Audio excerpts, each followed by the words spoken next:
Climate crisis ini kalau kita masih lalai, energi yang tidak bersih masih digunakan secara luas, berbahaya bumi kita. Kemiskinan, masih banyak di dunia kemiskinan, ketimpangan, injustice. Saya pernah menjadi bagian perumusan SDGs yang sekarang dijalankan. Itu kalau lalai menjalankan SDGs, the real sustainable development, tidak akan berkurang kemiskinan sejagat. Ketimpangan akan makin menganga. Tentu tidak adil. Last but not least, saya mengamati kerjasama, kolaborasi, kemitraan itu susut. Banyak negara mengutamakan kepentingannya sendiri. G0. Each country for itself. Nasionalistik, ada ultranasionalistik situation dari banyak negara. Multilateralisme berkurang. Kebersamaan regional dan multilateral berkurang. It is dangerous. Saya masih merasakan hubungan kami dulu antar pemimpin G20 so close, so warm dalam arti hangat positif. Sekarang no more. Sudah saling berhadapan. Lihat di Eropa dan belahan bumi yang lain. So ini keadaan dunia tidak boleh dibiarkan, has to stop, karena dunia tidak akan punya masa depan yang baik.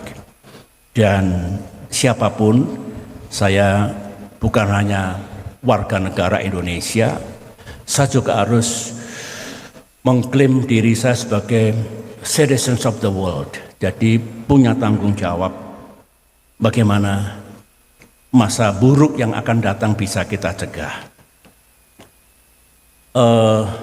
Saudara-saudara,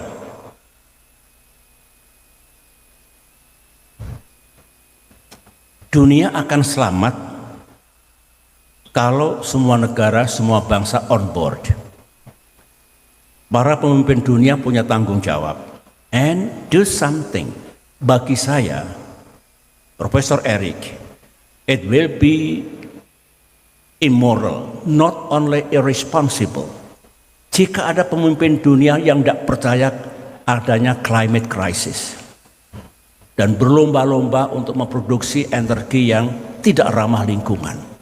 Dia punya tanggung jawab, dia punya dosa besar, dan menurut saya juga immoral. Kemudian ahli teknologi, innovators, pakar, duduk bersama sedunia to save our planet. Itu, jadi Indonesia pada standing, Indonesia itu sekarang the biggest country in ASEAN. One of the G20 members. Kita regional power, tapi juga global player. Kita engage in the United Nations affairs dan juga forum-forum seperti G20, APEC, OIC, dan lain sebagainya. Download Tribun X sekarang, menghadirkan lokal menjadi Indonesia.